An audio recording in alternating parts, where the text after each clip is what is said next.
भर्तृहरि वैराग्य शतक भाग 13। भर्तृहरि जी इसमें कहते हैं कि संसार के सारे संपत्ति, धन दौलत, इसके प्रति संत के मन में कोई लोभ पैदा नहीं होते। ज्यों सफरी को फिरत लख सागर करत न क्षोभ, अंडाले ब्रह्मांड का त्यों संतन को लोभ। जैसे सफरी छोटी मछली होती है, उसके उछलने कूदने से समुद्र में क्षोभ नहीं होता, इसी प्रकार पिंड से ब्रह्मांड तक की संपत्ति हो, उसके लिए संत के मन में लोभ नहीं होता है। काम अंध जब ही भयो तिय देखियो सब ठोर, अब विवेक अंजन कियो लख्यो अलख सिर मोर। भर्तृहरि जी कहते हैं, जब कामांध हुआ तो मैंने सर्वत्र स्त्री स्त्री देखी, लेकिन जब विवेक का आंजन लगाया तब जो सत्य का दृष्टा है, उस अदृश्य निज स्वरूप को मैंने समझा जो सर्वोच्च है, उसमें स्थित होकर समर्थ हो गया। कामी व्यक्ति को काम ही काम दिखता है, लोभी व्यक्ति को धन ही धन दिखता है।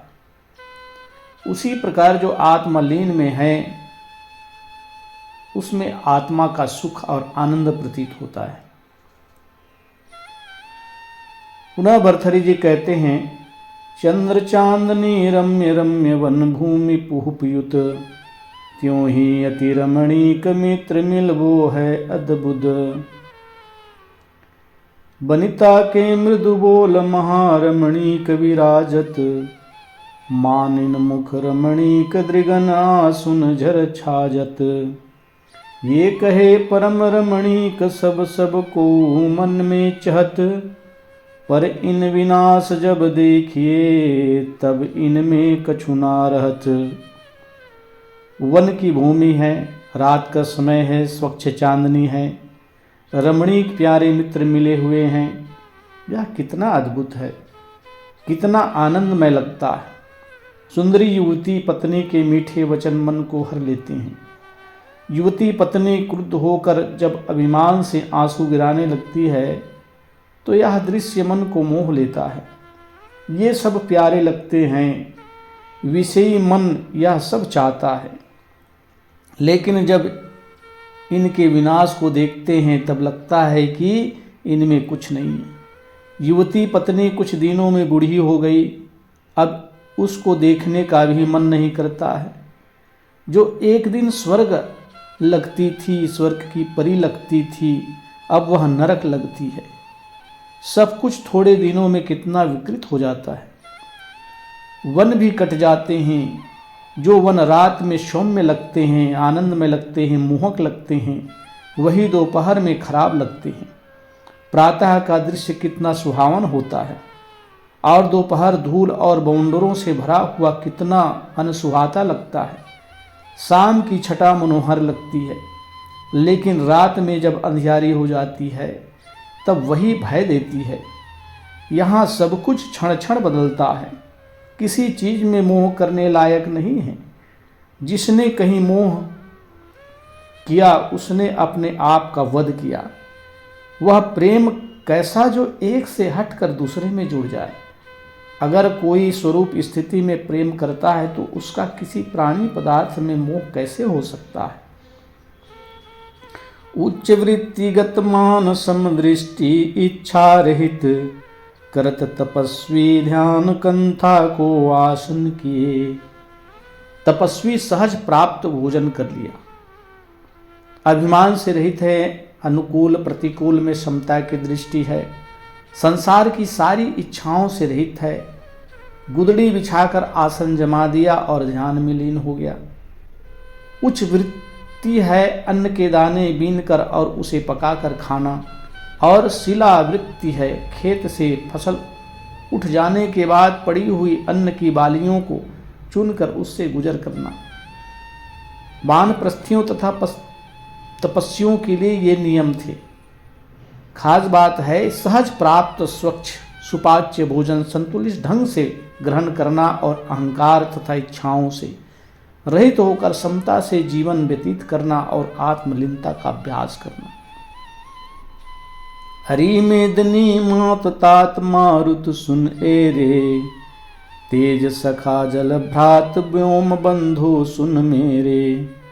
तुमको करत प्रणाम हाथ तुम आगे जोरत, तुम्हरे ही सतसंग सुकृत को सिंधु झकोरत। अज्ञान जनित यह मोह हूँ मिट्टियो तिहारे संग सो, आनंद अखंडानंद को छाये रहियो रस संग सो। ऐ पृथ्वी माता, ऐ हवा पिता, ऐ आग मित्र, ऐ जल सखा और ऐ आकाश बंधु, तुम्हारे सामने हाथ जोड़ते हैं, तुम्हें प्रणाम करते हैं। तुम्हारे द्वारा संगठित इस शरीर में हमने बोध वैराग्य का काम करके संसार सागर से तरने की साधना की। इस शरीर से हम उपकृत हैं क्योंकि शरीर मिट्टी पानी आग हवा से बना है।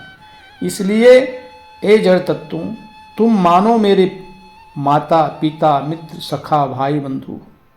तुमने शरीर संगठित करके साधना की एक अच्छी भूमिका उपस्थित की।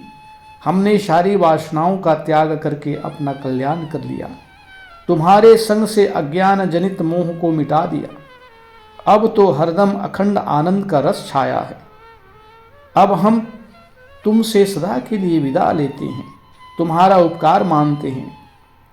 यह उच्च भावना जिसके मन में हो उसे कहाँ मलिनता आ सकती है। जिस साधक के मन में मलिनता आती है वह अपनी दशा में नहीं रहता है, उसके लिए वह काम नहीं करता है। साधक जहाँ रहे अपना काम करे। भंडारी भंडार में है तो चेष्टा से काम करे और दौड़ दौड़ कर करे। बिन शौक फकीरी मिट्टी है। बिना शौक के कोई काम नहीं होता है और शौक से कोई काम करो तो अच्छा होता है। झाड़ू लगाओ तो शौक से लगाओ, बर्तन मांजो तो शौक से मांजो। जो सेवा हो शौक से करो। नाली साफ करना है तो शौक से करो। किसी की टट्टी फेंकना है तो शौक से फेंको। तत्पर होकर करो। यदि तत्पर होकर करोगे तो उसके फल में चित्त शुद्ध होगा। मोक्ष निर्मलता निर्बंधता है। मन से सारे कसाय धुल जाना, सारे विकारों का धुल जाना उच्च स्थिति है। सतगुरु विशाल साहब कहते हैं, साधु को है काम यह, बझै न तन के कोट, रैन दिवस संग्राम करी, मेटी वासना खोट। इस शरीर के किला में फंसे ना, रात दिन संग्राम करके खोटी वासनाओं को मिटाते रहें। हमारे आगे पीछे वालों में कोई दोष है तो स्नेह से हमदर्दी से संभालने के लिए कह दें तो अच्छा है। किसी की निंदा बुराई ना करके उसी से कह दें। जहाँ वश ना चले वहाँ चुप रहें, अपना काम करें। अपना काम कर रहे हैं मानो सबके लिए कर रहे हैं। जो समझ पाएंगे वेद देख कर चलेंगे। जो नहीं सुधारेगा उसका काम नहीं होगा। हम आए हैं यहाँ अपना काम करने के लिए, अपने को सुधारने के लिए। तो जो अपने आप को सुधारेगा उसका चित्त निर्मल हो जाएगा, वही संसार से विदा मांग सकेगा। इतना साहस उसका स्वभाव बन जाएगा, उसकी स्थिति बन जाएगा और वह कहेगा कि ऐ संसार, ऐ देह के जड़ तत्व, सदा के लिए तुमसे निवृत्त हो रहा हूँ। तुम्हारा बहुत बहुत उपकार है।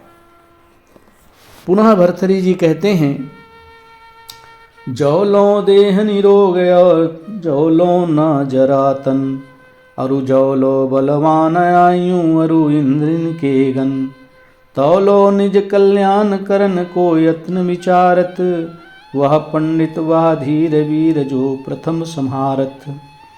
फिर होत कहा जर जर भय, जब तब संयम नहीं बनत, भव काम उठियो निज भवन जब, तब क्यों कर कूपहि खनत। जब तक शरीर निरोग है, बुढ़ापा दूर है, इंद्रियां सबल है, तब तक कल्याण करने के लिए यत्न कर लो। वही पंडित है, वही धीर है, वही वीर है जो पहले जीवन को संभाले। जब जर्जर हो जाएगा तब क्या बनेगा? तब जब तब संयम कुछ नहीं कर पाएगा। जब घर में आग लगी तब कोई कुआं खोदे तो क्या फायदा होगा? अभी शरीर स्वस्थ है, इंद्रियां स्वस्थ है, बुढ़ापा दूर है, परंतु मन राग द्वेष में घूम रहा है और काम वासना, क्रोध वासना, लोभ वासना, ईर्षा, परनिंदा और चिंता, विकलता के कीड़े मन में किलबिला रहे हैं। तब फिर कब कल्याण करोगे? क्षण क्षण सुनहला समय जा रहा है, लेकिन आदमी इतना बदभावास है कि उस पर ध्यान नहीं देता। जान भी जाते हैं, सत्संग भी प्राप्त कर लेते हैं, तब भी ध्यान नहीं देते हैं। ईमन बनिया बानी ना छोड़े, यह बनिया मन अपनी गंदी आदत नहीं छोड़ता। फिर वही गंदी आदत, वही ईर्षा देश, वही राग, वही परनिंदा, वही क्रोध काम, वही मत्सरा, वही देहाभिमान को चिपकाए रखता है। जो हम लोगों के क्षण क्षण बीत रहे हैं, निर्मल चित्त रहकर बिताने लायक है। सुबह से शाम तक हमारे मन में कोई विकार ना आए, यह हमारी सफलता है। अगर हम विकारों में सड़ते हैं तो हमारे पास चाहे जो कुछ भी हो, हम सुखी नहीं रह सकते। आजकल में यह शरीर मर जाएगा, यह घमंड विकार है कि सब मर जाए पे हम ना मरवे। मरना तो सबको है, लेकिन क्या काम करना चाहिए और क्या कर रहे हैं? चित्त निर्मल करना चाहिए तो चित्त को गंदा कर रहे हैं। जिसके लिए गंदा करते हैं क्या वह साथी होगा? इसलिए जब तक स्वस्थ शरीर है अपने को संभालो, फिर आगे संभलने का कोई चांस नहीं रह जाएगा। आज ही जागो। विद्या पढ़ी नारी पूदले, रहियो न नारी समीप। यौवन यह यूं ही गयो, जो सूने गृह दीप। भर्तृहरि जी राजा थे, नीति निपुण थे और वे पूर्व में घोर संसारिक थे, फिर वैराग्यवान हुए। उन्होंने पहले नीति शतक और श्रृंगार शतक लिखा, जब विरक्त हुए तब वैराग्य शतक लिखा। इसमें बीच बीच में ऐसी बात कह दिए हैं जो साधारण हैं। वे कहते हैं, न विद्या पढ़ी, न दुश्मनों को मारा और न स्त्री के साथ रहा। जवानी व्यर्थ चली गई, जैसे सूने घर में दीपक। घर ही सूना साना है तो दीपक जल कर क्या करे? जब दीपक के प्रकाश में कोई काम करने वाला हो तब दीपक का मूल्य है। विद्या पढ़ना, दुश्मनों को मारना, स्त्री संगत करना, ये सब सांसारिक बातें हैं। कल्याण के लिए तो ना ज़्यादा विद्या पढ़ने की ज़रूरत है और ना दुश्मनों को मारने की। दुश्मन तो अपने विकारों के अलावा कोई है ही नहीं, और कल्याणार्थी को नारी के समीप रहने का कोई प्रसंग ही नहीं। यह तो संसारी गति है। मनुष्य अपने को रोक नहीं पाता है, इसलिए नर नारी की संगत करता है। उसकी साधना ढीली हो जाती है, इसलिए वह स्त्री का संग करता है। और नारी नर की संगत करती है, नारी भी नर की संगत करती है। यह कल्याण की बात नहीं है। कल्याण की बात तो यह है कि यथार्थ सद्गुरु की शरण लेकर अपने स्वरूप को समझे, बंधनों को समझे, उसे काटें और कल्याण करें। ज्ञान घटावे मान मद, ज्ञान ही देत बढ़ाए। रहसी मुक्ति पावे यति, कामी रति पलटाए। ज्ञान घटावे मान पद। ज्ञान का जब अच्छा उपयोग होता है तब हमारे अंदर की मान और मद दूर होते हैं। अगर हम अपात्र हैं तो हमारा ज्ञान मान मद को बढ़ा देता है। सुपात्र में जब वही ज्ञान आता है तब उसका मान घटता है, मद घटता है, विकार घटता है। किंतु अपात्र में ज्ञान आता है तो वह घमंडी हो जाता है। रहसी मुक्ति पावे यति, रहसी रहस नाम एकांत। यति अर्थात त्यागी जब एकांत में जाता है तो मुक्ति पाता है, अर्थात त्यागी एकांत में जाता है तो मुक्ति को प्राप्त करता है। वह विचारों को छोड़कर आत्मलीन हो जाता है और कामी रति पलटाए। कामी एकांत में जाता है तो उलट कर वह काम वासना में रत हो जाता है। वह बार बार चिंतन काम का करता है। पात्रता के भिन्नत्व से एक ही वस्तु का उपयोग भिन्न भिन्न है। मन के मन ही माहि मनोरथ वृद्ध भये सब, निज अंगन में नाश भयो वह यौवन हूँ अब। विद्या होय गई बाँझ बूझवा रे नहीं दिखत, दौरियो आवत काल कोप करे दसनन पीसत। कबहु न पूजे प्रीत सोच चक्र प्राणी प्रभु के चरण, भव बंधन काटे कौन अब अजहूँ गहुरे हरि शरण। हमारे मन की सारी इच्छाएं बूढ़ी हो गई लेकिन पूरी नहीं हुई। शरीर अपने अंगों में ही बूढ़ा हो जाता है। इस शरीर के अंदर ही जवानी गल के खत्म हो गई। हमारी विद्या वंध्या हो गई। कोई उसे समझने वाला नहीं है और ना ही मिलता है। जो कुछ मैं जानता हूँ उसे कोई आकर आदरपूर्वक सुनने को तैयार नहीं है। और काल हमारी तरफ रात दिन दांत पीसते हुए दौड़ा जा रहा है। अय मूर्ख मन, आज भी तूने चक्र प्राणी प्रभु के चरणों की पूजा नहीं की, आराधना नहीं की। कहो कौन तेरा बंधन काटेगा।